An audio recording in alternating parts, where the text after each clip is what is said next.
Namaskar. Yesterday we had seen the types of tenses.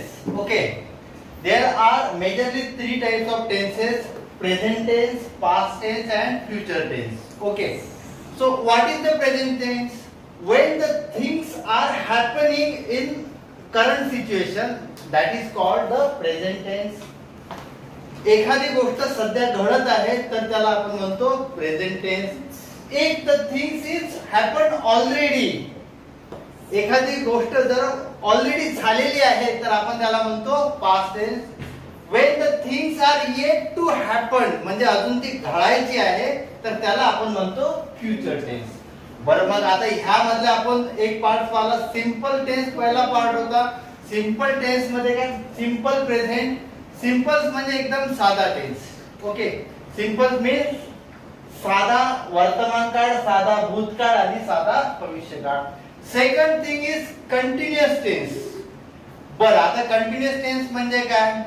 एखादी घटना घडत आहे. फॉर एक्झाम्पल, मी आता सध्या बोलत आहे. मी बोलत आहे. काल मी ह्या वेळेस बोलत होतो. yesterday I was speaking. सध्या टुडे आय एम स्पीकिंग. ठीक आहे. ज्या वेळेस त्याला आयएनजी लागलेला असतो वर्बला ज्या वेळेस आयएनजी लागलेला असतो त्यावेळेस आपण म्हणतो continuous tense. Okay.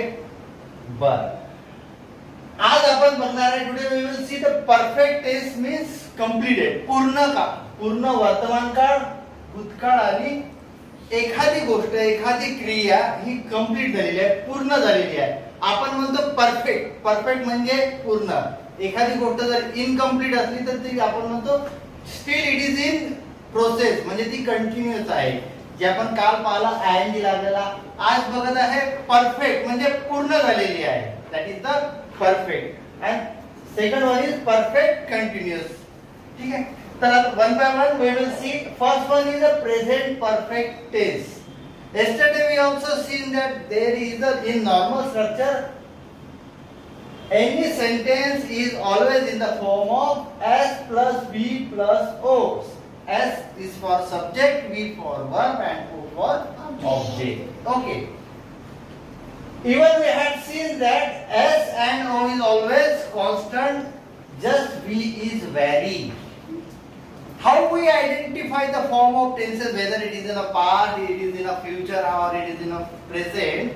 We can identify the form of the tense on the basis of the its form, verb form. Verb चे, क्रियापदाचे कोणते रूप आहे त्यावरून आपण डिसाइड करू शकतो की हे वाक्य भूतकाळाचे आहे, भविष्यकाळाचे आहे की वर्तमान काळाचे आहे. Okay. Now we see an example. I eat a mango. I eat a mango. Okay. In this, I is subject, it is verb, mango is object. Okay. बघा आता आपल्याला याला कन्वर्ट करायचं आहे प्रेझेंट परफेक्ट टेन्स मध्ये. We have to convert it in present perfect tense. And this is the structure for present perfect tense. This is the structure. जर आपल्याला एखादे कोणतेही वाक्य प्रेझेंट परफेक्ट टेन्स मध्ये कन्वर्ट करायचं असेल तर त्याला ह्या स्ट्रक्चर मध्ये आपल्याला कन्वर्ट करावं असते. बघा, आता आपण आय ईट अ मँगो हे एक नॉर्मल स्टेटमेंट आहे. याला आपण प्रेझेंट परफेक्ट टेन्स मध्ये कन्वर्ट करण्यासाठी हा फॉर्म्युलाच्या सहाय्याने आपण करूया. बघा, subject I eat a mango मध्ये सब्जेक्ट काय आहे? I. So I will write it as it is I. I plus have और has.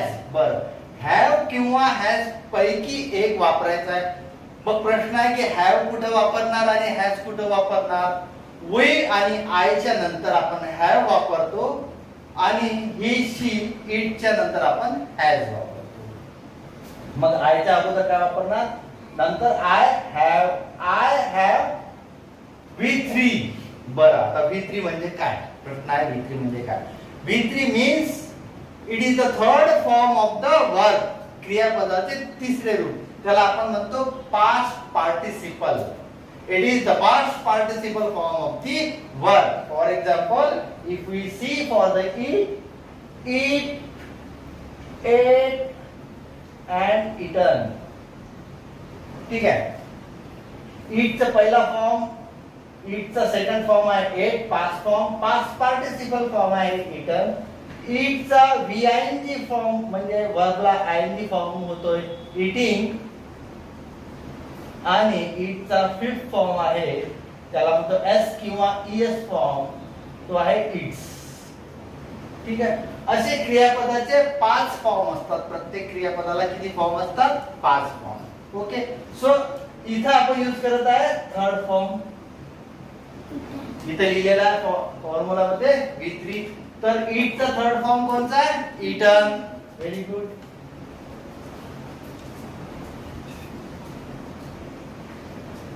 I have eaten a mango.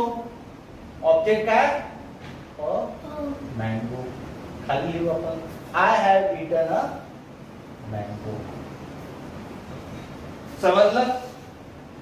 ठीक आहे. सब्जेक्ट I have किंवा has पैकी एक तर I have, वर्बचं तिचं रूप eaten, mango as it is. I have eaten a mango. चला नेक्स्ट आहे पास्ट परफेक्ट टेन्स. ठीक आहे. परफेक्ट साठी पास्ट फॉर्म. याचा फॉर्म्युला काय? सेम आहे S plus had plus V3 plus O. इथं have किंवा has होतं, इथं त्याऐवजी फक्त had कंपल्सरी हॅडच आहे. मग I असो, we असो, you असो, he असो, she असो, it असो, कोणताही फॉर्म असला तरी तिथं काय आहे? had. It is very simple. काय? सब्जेक्ट I had, V3 काय? eaten, I had eaten आणि ऑब्जेक्ट आहे a mango. I had eaten a mango. Clear?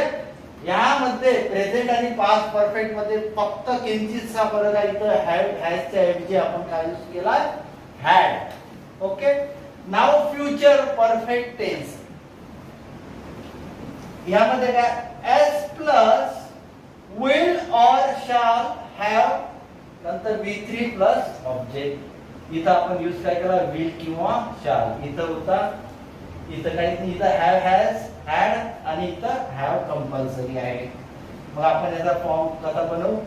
S subject I नंतर will येणार की shall? shall. I shall have eaten a mango. ठीक है. I shall have eaten a mango. ठीक है. समजलं? तर हे होते 3 फॉर्म परफेक्ट टेन्सचे. पास्ट परफेक्ट, प्रेझेंट परफेक्ट आणि फ्युचर परफेक्ट. आता आपण बघूया नेक्स्ट परफेक्ट कंटिन्युअस टेन्स. बरं, कंटिन्युअस टेन्स आपण कसे ओळखत होतो? जर क्रियापदाला वर्बला ING असेल तर तो कंटिन्युअस टेन्स आहे. For example eat, eating, sleep, sleeping, cry, crying, play, playing. ठीक आहे. बघा आता याचा स्ट्रक्चर आहे S प्लस हॅज किंवा हॅव प्लस बीन, VING आणि हा प्लस ऑब्जेक्ट. सिन्स आणि फॉर हा ऑप्शनल आहे. आपण कसा यूज करायचा तो बघू. बघा आता इथं ऍडिशनल तुम्हाला जर तुम्ही ऑब्झर्व केलं असेल तर इथं ऍडिशन फक्त ऍडिशनल बीन आहे. याच्या व्यतिरिक्त काही आहे का?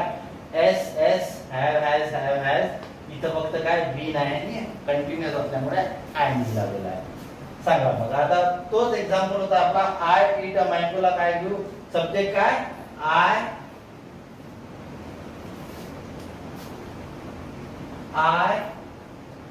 have been इथे ऍड करतो आपण. I have been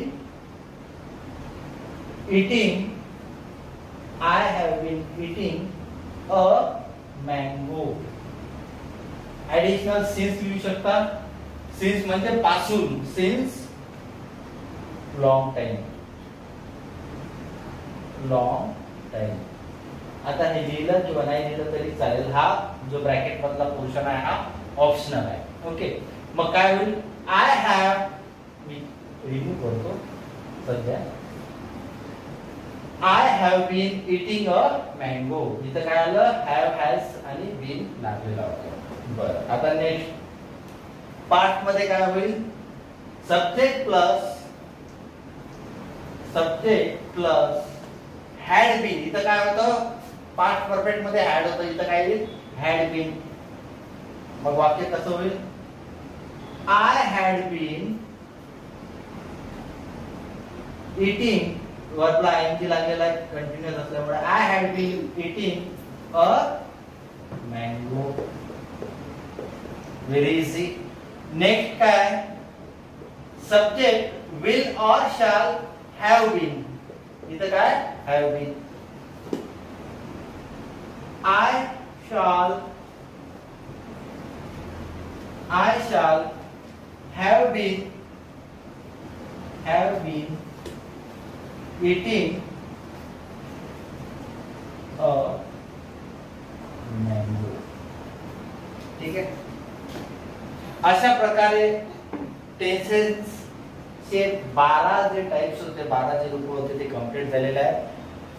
खूप इझी आहे, फक्त मॅटर काय करतोय, it's depends upon this structure. एकदा तुम्ही हा लर्न केला, हा स्ट्रक्चर लर्न केला, तर हा तुम्ही प्रत्येक वाक्य, कोणताही वाक्य फार इझिली एका फॉर्म मधून दुसऱ्या फॉर्म मध्ये कन्वर्ट करू शकता. ठीक आहे, तर त्यासाठी सगळ्यात महत्त्वाचं आहे हा चार्ट. ओके, चला, थँक्यू.